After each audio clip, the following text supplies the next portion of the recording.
When you think about the player who runs the most in a game, you probably think of Steph Curry, and you wouldn't be wrong for that. I mean, look at all of this movement. This is how I opened a video that I made 2 seasons ago to really illustrate my point. But he wasn't number 1 back then, and he's not at the top this season either. Stick around and I promise you'll be surprised by some of the names on this list.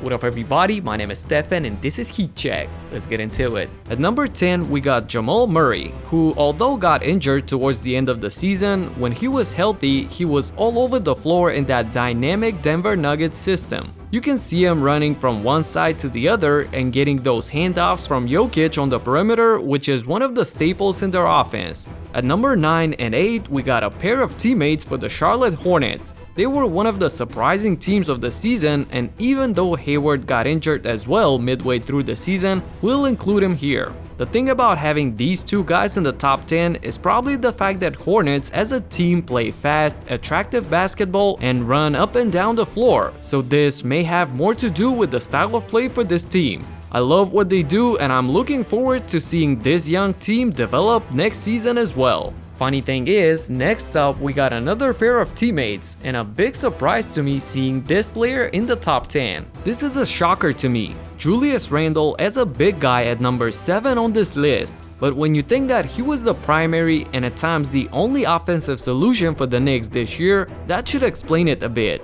Balling out throughout the entire season is how Julius won the Most Improved Player award as well, and with that he earned himself a new 4-year $117 million contract from the Knicks. So the front office and myself as a Knicks fan will be expecting the same type of commitment. And at number 6, I can definitely understand seeing RJ Barrett high up on this list since his whole game is based on effort.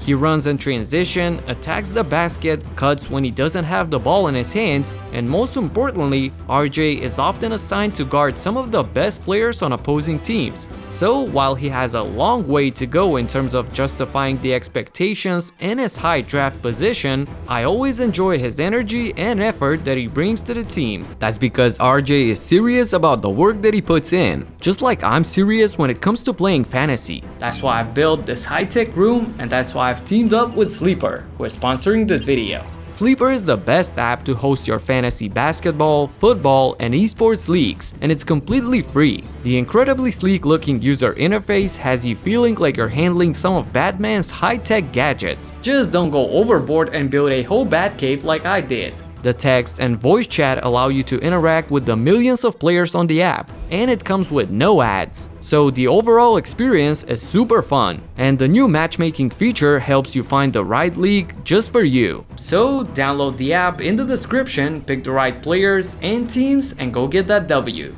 Thanks Sleeper for sponsoring this video. At number 5, we got Pascal Siakam. And similarly to RJ, we already know about Spicy P and his motor. Siakam was in the top 10 last season as well, that's just the way he plays.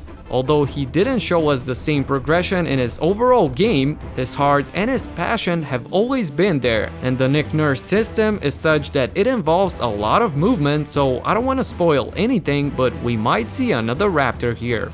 Next up is another big man, Domantas Sabonis. And as unconventional as it is seeing a big man on this list, let alone so high up, I did make a video about him earlier in the season and I talked about how he has a great handle and often runs the break for Indiana, going coast to coast, transforming defense into offense. And talking about progression, look at the year-to-year improvement for Domantas, literally every single one. Ultimately getting to 20, 12, and 6.5 for this season. Absolutely amazing. And you definitely don't do that without hard work. That's how we got him here as well. Zach LaVine has been in the top 5 on this list for the last 3 years. His superhuman athleticism allows him to be everywhere on the court, and he uses that. Combined with the fact that the Bulls have gone only as far as he took them and relied solely on his production, is pretty much how he's constantly on here. So let's see how much that changes now with the new additions and a beefed up roster. At number 2, another guy that, as Jalen Rose would say, his success is more because of his will rather than his skill. Harrison Barnes is pretty much always guarding the best opposing player, so there's a lot of battling and he's got the highest mileage defensively, understandably so. The physicality and determination is part of his game both offensively as well as on defense, and you could definitely see that on these clips. So that's how we got him at number 2. And finally, at number 1, Fred VanVleet, with just a few feet more than Barnes, takes the crown as the player who ran the most last season. This is pretty much in VanVleet's DNA. This is exactly how he got his 4-year, $85 million contract, by playing super hard every single possession and yeah, hitting some big shots as well, of course. As I mentioned, part of the reason could also be the system of Nick Nurse and both offensive and defensive schemes that require discipline, effort, and quickness. And similarly to Siakam, Freddie thrives under these requirements as well. Let me know in the comments who did you expect to see here and who surprised you. That's it for now. Subscribe and talk to you in the next one. Peace out.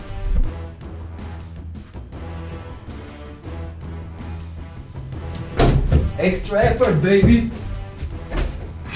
Run back on defense. Let's go.